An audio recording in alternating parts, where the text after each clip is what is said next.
My wife is an extremely intelligent person, and she's extremely good with finances. But sometimes, even though I call her a penny pincher, sometimes the penny pinches back. She needed new ink for her printer, and everybody knows it's ridiculously expensive. It was $100, and she balked and said, "That's nuts, I'm not going to get it. I'm going to get this cheap stuff." I said, "Don't do that. I know it's crazy, but don't get the cheap knockoff." She got it, put it in the printer. 2 days later, the printer started acting up. And so the following video is me attempting to get the thing repaired. I've tried this before and was unsuccessful. And if you watch to the end, you'll see what happens with this one. All I can tell you is I know printer ink is nuts. It doesn't mean that you can buy knockoff. The stuff is not the same. I used to be in retail for years when we used to refill cartridges. That stuff doesn't work either. Why do you think they don't do that anymore?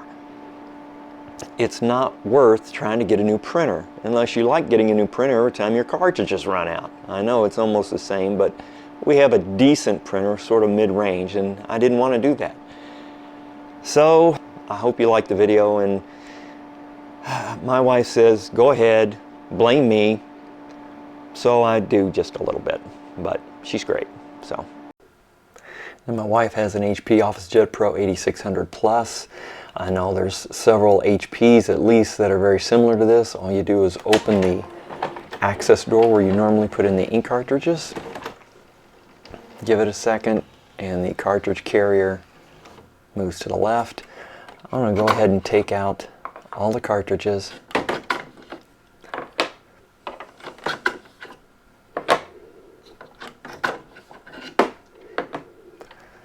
And then back here, you can see this white arm. I'll pull it forward.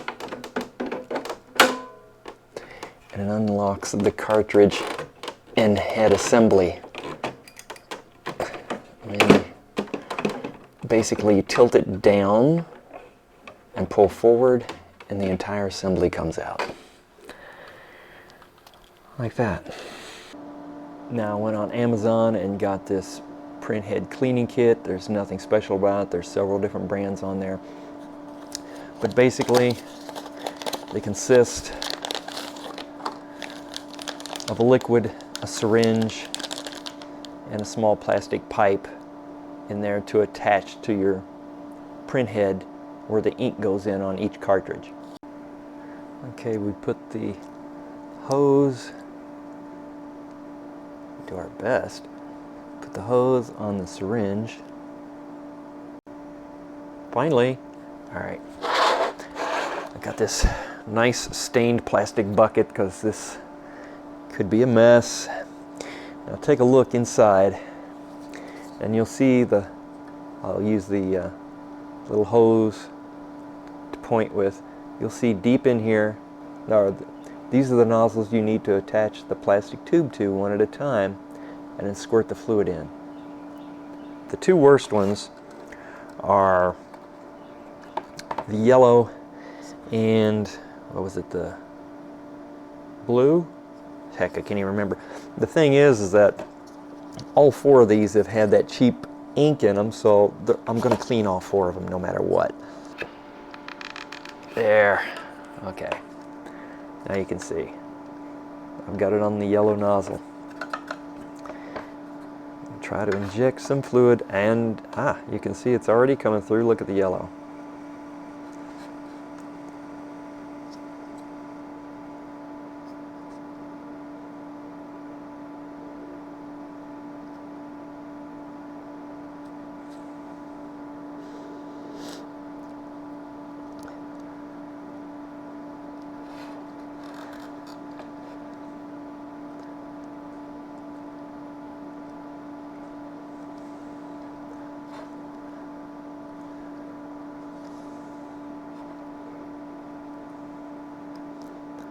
It seems to be working better already.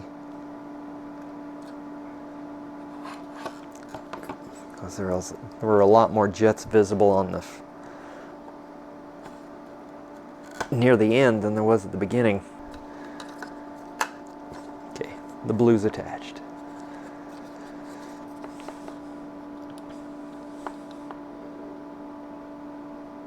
Wow, this ain't good. This blue is not squeezing out at all. I mean, holy cow. It's bad.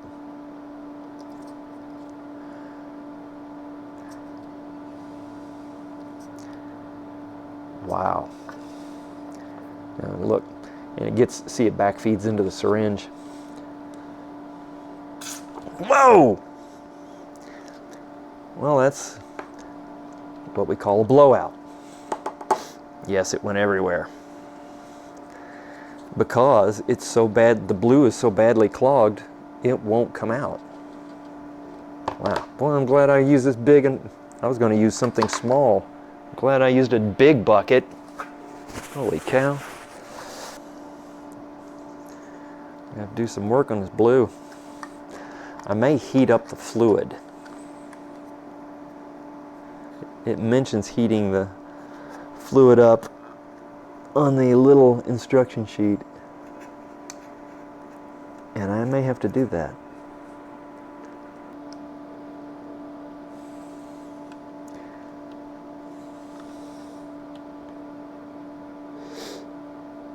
It's still not doing great. Finally, the blue just starts squirting out like the yellow does. How about that?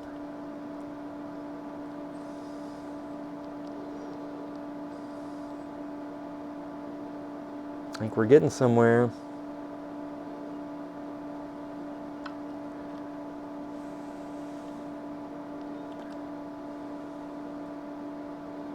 We are. We're getting somewhere. Hallelujah.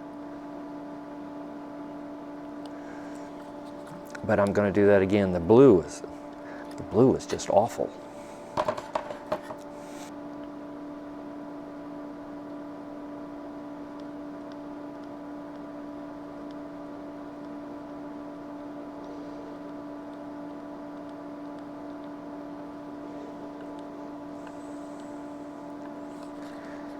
It's starting to look pretty good.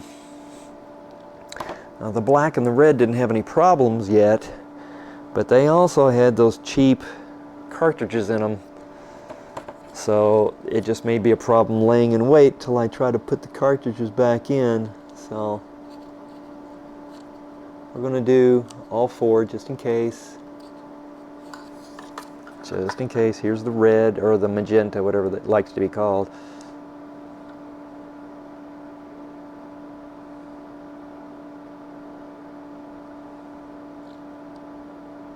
It's coming out pretty good.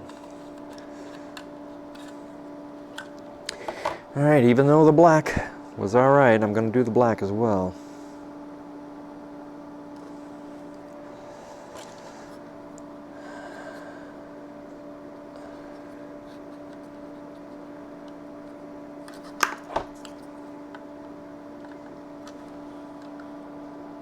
The black's flowing really well, actually.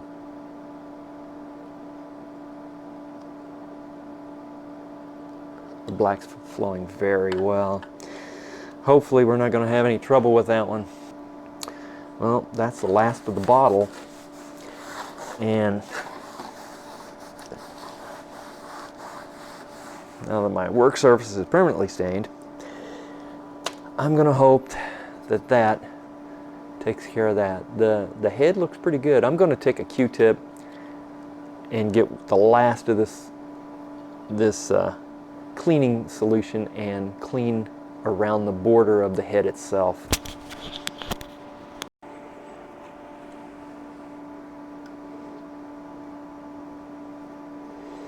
Because there is a lot of ink buildup around it. I'm sure this is going to cause some smearing when I first start it. But I'm going to try to get some of this off.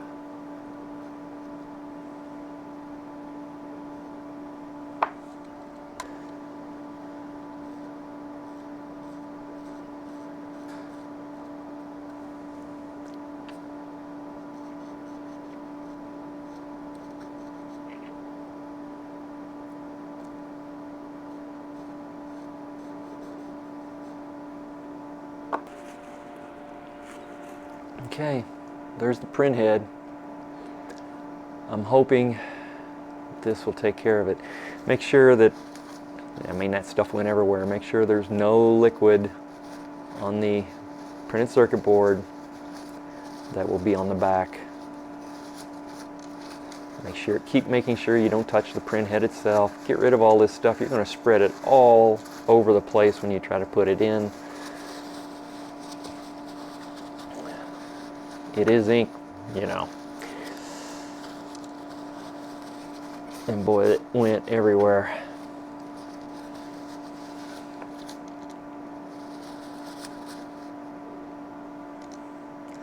But hopefully, that's it.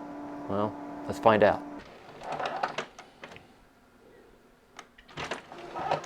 Let's do a clean print head and see the sheet that it prints out.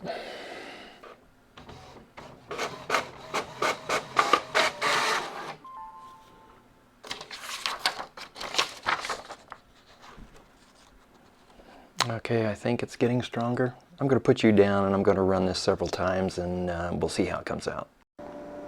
Okay, I didn't just go down the rabbit hole. I entered a wormhole and then a black hole. The printer would not cleanly print out blue and yellow. Still, it was better than the original, but still not good enough. So I was going to put it through another cycle of cleaning fluid.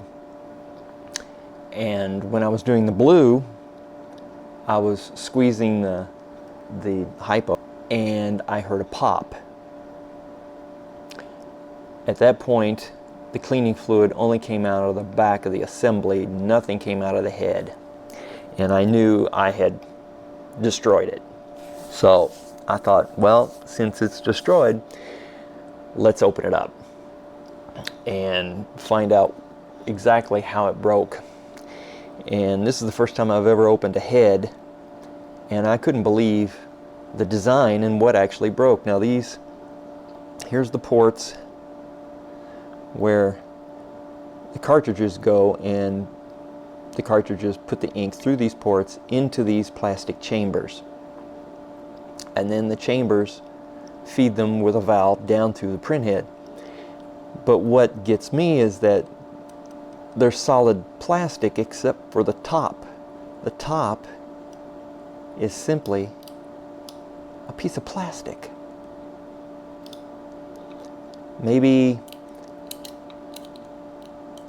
heat sealed on top, but it's like Mylar balloon or something. That's all there is to the top of these chambers. So when I put too much pressure, that plastic just popped off the blue, and as you can see, it's gone. So since it's destroyed and who cares, I'm going to cut a piece of slightly harder plastic and glue it back to the top and see what happens. I mean, it's not going to get any worse than it is. Okay, we're going to try some epoxy because I'm insane. So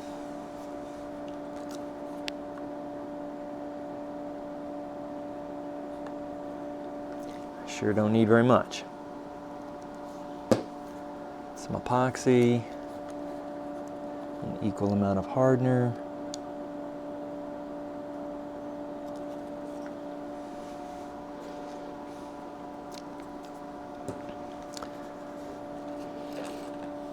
Smells good.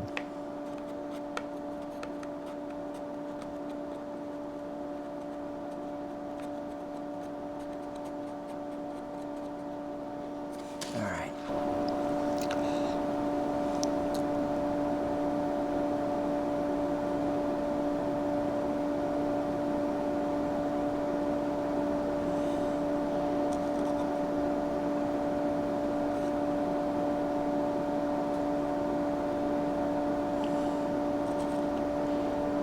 Remember, this has got to be completely sealed or it won't do anything. Like I said, it's destroyed anyway, so, you know, what's the big loss?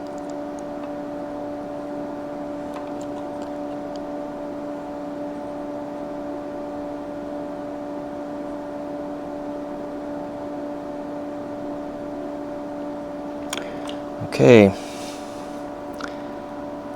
now for the plastic sheet.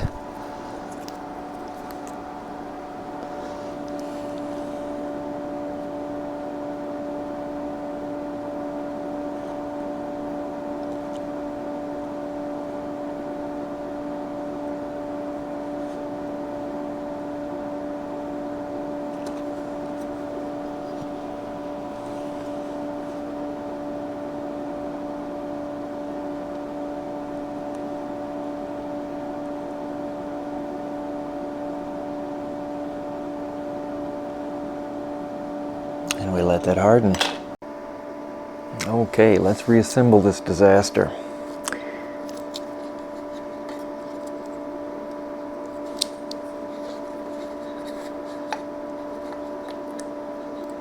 This little guy here. There we go.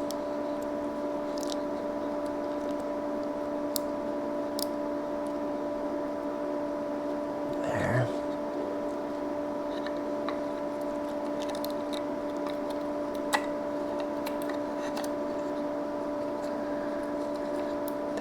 Here.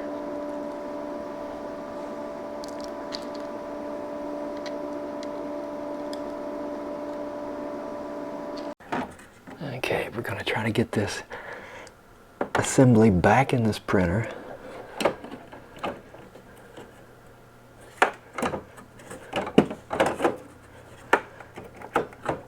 There, I believe. Pull this handle down. That's it. Ooh, that's it. All right, now put the cartridges back in.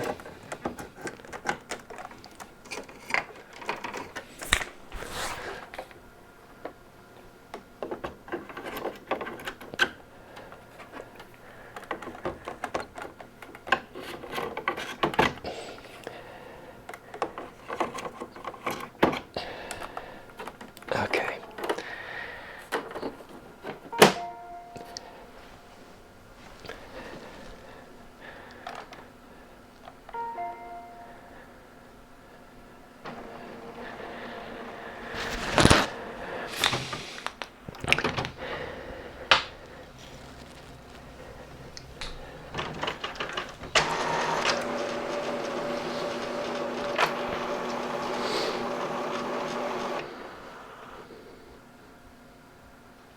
Well, that ain't good.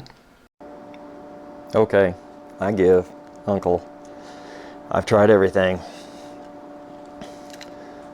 One thing I managed to do was that, believe it or not, I was able to reseal this chamber.